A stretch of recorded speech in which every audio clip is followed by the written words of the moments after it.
নমস্কার, আমি doctor Sumana Kundagrami, associate professor, KPC medical college and hospital. আমি সামনেই একটা বড় লিস্ট নিয়ে বসেছি। আলোচনা করব সদ্যজাত শিশুর সার্বিক যত্ন নিয়ে। এ বিষয়ে আমরা প্রায় অনেক প্রশ্ন পাই মা বাবাদের থেকে। তো যারা এই ভিডিওটা আজ দেখতে এসছেন, আশা করছি তাদের বাড়িতে নিশ্চয়ই একটি সদ্যজাত ফুটফুটে শিশু এসেছে। তাই তাদের সকলকে প্রথমে অভিনন্দন জানাই। প্রথমে শুরু করব খাওয়া নিয়ে। বাচ্চার শিশুর প্রথম এবং প্রধান খাদ্যই হচ্ছে মায়ের দুধ বা ব্রেস্ট মিল্ক। সুতরাং এটা মনে রাখতে হবে যে মায়ের দুধই সব থেকে জরুরি খাবার, এবং এছাড়া অন্য কিছু দেওয়ার কিন্তু কোনো রেকমেন্ডেশন নেই এবং উচিত নয়। প্রথম 6 মাস শিশুটি মায়ের দুধই খাবে, এটাই নিয়ম। খাওয়ানোর নিয়মটা হচ্ছে প্রতি 2-3 ঘন্টা পর পর সাধারণত বাচ্চাকে খাওয়ানো উচিত। আর প্রথম 2-3 দিনে যে দুধটা আসে সেটা খুবই সামান্য আসে, অল্প পরিমাণে আসে, তাকে আমরা কোলোস্ট্রাম বলি। কিন্তু সেটুকুও কিন্তু দেওয়া খুব জরুরি, কারণ এই কোলোস্ট্রাম জিনিসটি অত্যন্ত পুষ্টিকর এবং এর ভেতরে অনেক দরকারি এবং প্রয়োজনীয় জিনিস থাকে। সুতরাং মায়েরা যদি মনে করেন যে এমা প্রথমে অল্প অল্প দুধ আসছে, এটা কি করব, সেই নিয়ে চিন্তার কোনো কারণ নেই। এটা একেবারে নর্মাল এবং স্বাভাবিক। 3-4 দিন পর থেকে আস্তে আস্তে বাচ্চা যত মায়ের বুকে দুধ টানবে তত বেশি দুধ আসবে, এবং আস্তে আস্তে দেখা যাবে যে সেই শিশুটি একটা ছন্দে পড়ে গেছে এবং 2-3 ঘন্টা পর পর সে ঠিক খাবার চাইবে। তো নিয়ম হচ্ছে যে 2-3 ঘন্টা পর পর বাচ্চা খাবে, এবং খাওয়ানোর পর তাকে কিন্তু বার্পিং করাতে হবে। বার্পিং মানে ঢেকুর তোলানো, মানে এরম ভাবে কোলের ওপর সোজা করে নিয়ে পিঠের ওপরে আমরা আস্তে আস্তে যদি তাদের একটু এভাবে যাকে বলে চাপড় দিই এইভাবে, তাহলে কিন্তু সে ঢেকুরটা তুলতে সক্ষম হবে। এবং এটা অত্যন্ত জরুরি করা, প্রতিবার খাওয়ানোর পর এটা করা খুব জরুরি। আরেকটি খুব প্রশ্ন আসে আমাদের কাছে, সেটা হচ্ছে যে বাচ্চাকে জল দেওয়া যাবে কিনা। একেবারেই কোনোভাবেই জল দেওয়া যায় না। জল বা মধু বা অন্য কোনো কিছুই শিশুর মুখে দেওয়া উচিত নয়। এবং মা খুব বেশি করে জল খাবেন, সেটা মনে রাখতে হবে। মা যেন খুব জল খান, কারণ মা যত বেশি জল খাবেন তার দুধের পরিমাণ কিন্তু তত ভালো হবে, এটা মনে রাখতে হবে। কিন্তু শিশুটিকে কোনোভাবেই অন্য আর কিছু দেওয়া যাবে না। এক্ষেত্রে অনেকে প্রশ্ন করতে পারেন যে আমার দুধ হচ্ছে না, অসুবিধে হচ্ছে, বা মা কোনো কারণে অসুস্থ। সেক্ষেত্রে দেখুন, এটা যদিও রেকমেন্ডেড নয়, তবু কখনো কখনো অপারগ হয়ে হয়তো ফর্মুলা মিল্ক দিতে হয়, কিন্তু সেটা আগেন আমরা পেডিয়াট্রিশিয়ান হিসেবে কখনোই সেটা আমরা বলবো না যে এটা দিন, এটা রেকমেন্ডেড নয়। কোনো কোনো ক্ষেত্রে যদিও প্রয়োজন হতে পারে, সেটা কিন্তু ক্ষেত্র বিশেষে আমাদের বিচার বুদ্ধি দিয়ে সেটা বুঝতে হবে। এবারে আসি সার্বিক যত্নের কথা যে বললাম, সেটা হচ্ছে ধরুন চোখের যত্ন। অনেক সময় চোখে পিচুটি হয় শিশুদের, তখন আপনারা কি করবেন? তো প্রথমে হচ্ছে পরিষ্কার করে নিতে হবে, পরিষ্কার তুলো দিয়ে ঈষদ উষ্ণ জলে ভিজিয়ে সলতের মতো করে আমরা এই এদিক থেকে ওদিক, মানে যেমন ভাবে কাজল পরা হয় সেভাবে পরে, মানে পরিষ্কার করে তুলোটা ফেলে দিতে হবে। আলাদা আলাদা চোখের জন্য আলাদা আলাদা তুলো ব্যবহার করবেন। এবং তারপরে যদি দেখেন যে তাতেও কমছে না, বা চোখ লাল হয়ে যাচ্ছে, ফুলে যাচ্ছে, বা চোখ জুড়ে যাচ্ছে, যদি এরকম হয় তাহলে অবশ্যই আপনার পেডিয়াট্রিশিয়ান যিনি আছেন ডাক্তারবাবু, তাকে কিন্তু যোগাযোগ করবেন এবং দেখাতে নিয়ে যাবেন। সেক্ষেত্রে হয়তো কখনো কখনো অ্যান্টিবায়োটিক ড্রপ দেওয়ার প্রয়োজন হলেও হতে পারে। কাজল দয়া করে পরাবেন না, এটা একেবারেই রেকমেন্ডেড নয়। কোনো জায়গাতেই কাজল পরানোর দরকার নেই। অনেকে কপালে টিপ দেয়। আমরা বলবো যে সদ্যজাত শিশুর স্কিনটা খুব নরম এবং একেবারে নেসেন্ট ফ্রেশ, তার উপরে কোনো কিছুই আলাদা করে বাইরের থেকে অ্যাপ্লাই না করাই ভালো। তাহলে আপনি জিজ্ঞেস করতে পারেন, তাহলে কি আমরা তেল মাখাবো না, তেল মাসাজ করব না, অয়েল মাসাজ? তো এটা আমি বলবো এই ক্ষেত্রে যে দেখুন, প্রথম 7-10 দিনের মধ্যে যখন নাভিটা পড়ে যায়, তারপর আপনারা মাখাতে পারেন, মাসাজিং করতে পারেন। কিন্তু এবং এক একটা দেশে এক এক ধরনের রীতিনীতি আছে, তাই সেই ক্ষেত্রে কিছু ভেরিয়েশন হয়। কিন্তু সর্ষের তেলটা দিয়ে দেখা যায় যে র্যাশের চান্স বেড়ে যায়, র্যাশ হওয়ার চান্স। তাই সর্ষের তেল ব্যবহার করা বোধহয় একটু অ্যাভয়েড করাই ভালো। কিন্তু আপনি যে কোনো মিনারেল অয়েল, ভিটামিন অয়েল, এমনকি কোকোনাট অয়েল, নারকেল তেলও ব্যবহার করতে পারেন, অলিভ অয়েলও ব্যবহার করা যায়। তবে প্রচন্ড জোরে জোরে মাসাজ করা একেবারেই উচিত নয়। খুব হালকা হাতে আপনি বাচ্চার গায়ে ওটা মাসাজ করে তারপর তাকে স্নান করিয়ে দেবেন।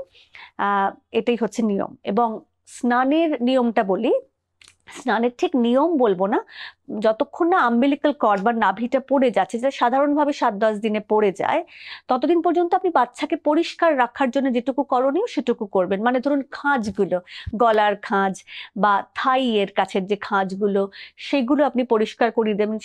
মানে ওভারঅল ক্লিনিং যাকে বলে, পরিষ্কার রাখবেন।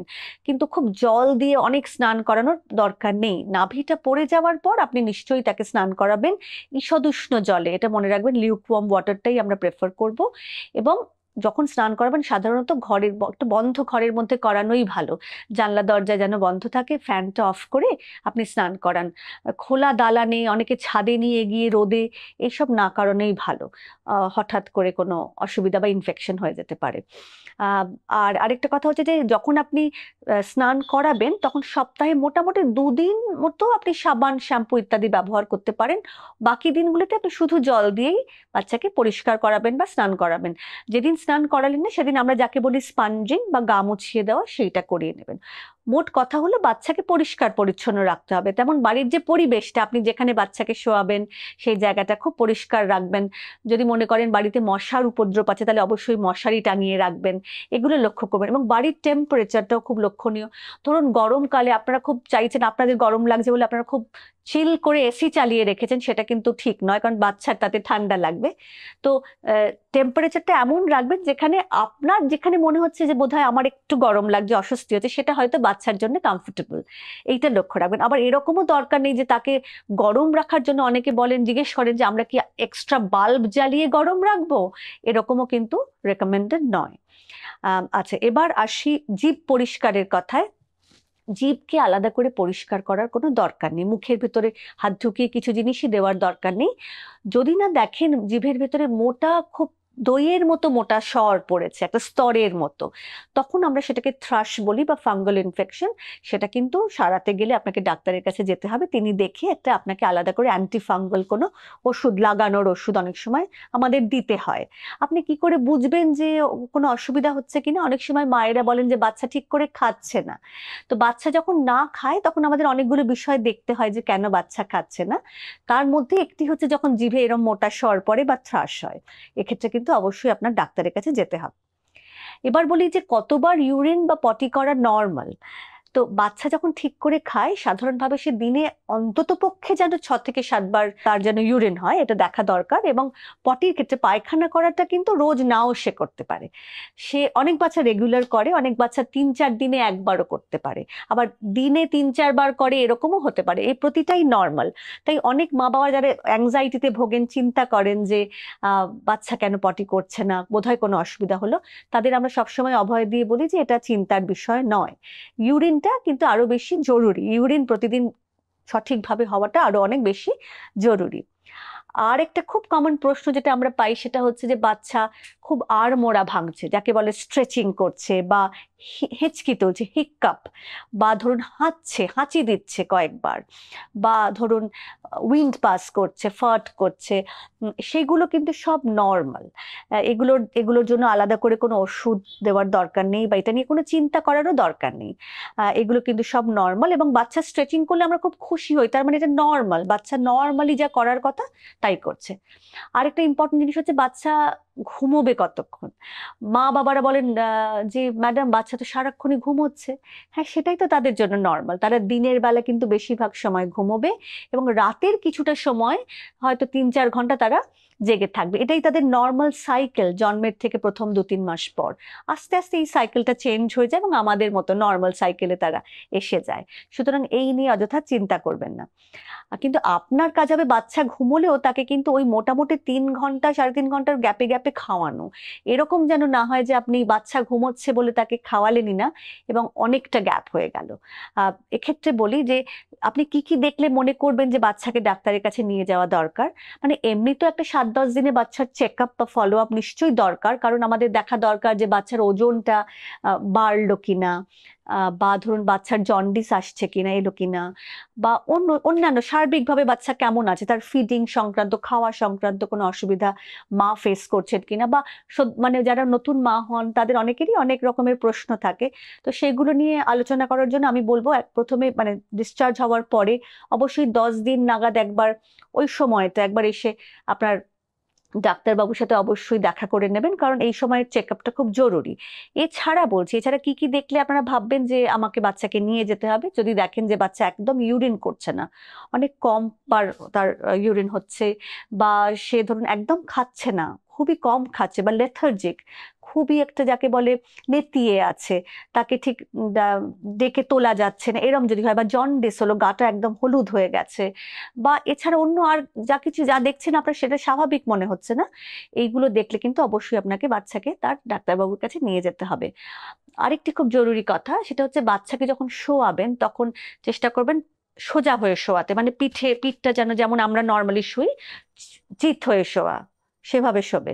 কখনোই তাকে সাইড করে বা উপুর করে শোয়াবেন না, এটা কিন্তু ক্ষতিকারক হতে পারে। এই নিয়ে অনেক যাকে বলে যে যেটা ঘটা উচিত নয়, এরকম অনেক বাজে ঘটনা ঘটেছে। সুতরাং কখনোই বাচ্চাকে উপুর হয়ে শোয়ানোর চেষ্টা করবেন, বা সাইডেও না, চেষ্টা করবেন সবসময় সোজা করে শোয়ানোর।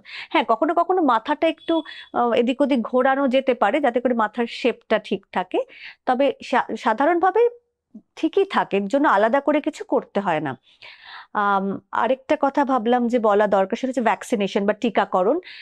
যেখানেই বাচ্চার জন্ম হোক, প্রথমে জন্মের মোটামুটি সময় বা 24 আওয়ার্সের মধ্যে, 24 ঘন্টার মধ্যে তাকে কিছু ভ্যাকসিন দিয়ে দেওয়া হয়। এছাড়া যখন নেক্সট ভ্যাকসিনটা শুরু হবে 1.5 মাস থেকে, তো যদি কোনো বাচ্চা এটা না পেয়ে থাকে, তাহলে কিন্তু আপনি শীঘ্রই আপনার কাছাকাছি যে ধরুন সরকারি যে সেন্টার আছে, বা আপনার ডাক্তারবাবুর সাথে যোগাযোগ করবেন, যে সে যেন যে ভ্যাকসিনগুলো যেগুলো জন্মের সময় পাওয়ার কথা, সেগুলো যেন সে পেয়ে যায়। তো এটা হলো আরেকটি জরুরি কথা। আশা করি আমি সবগুলো পয়েন্ট কভার করতে পেরেছি।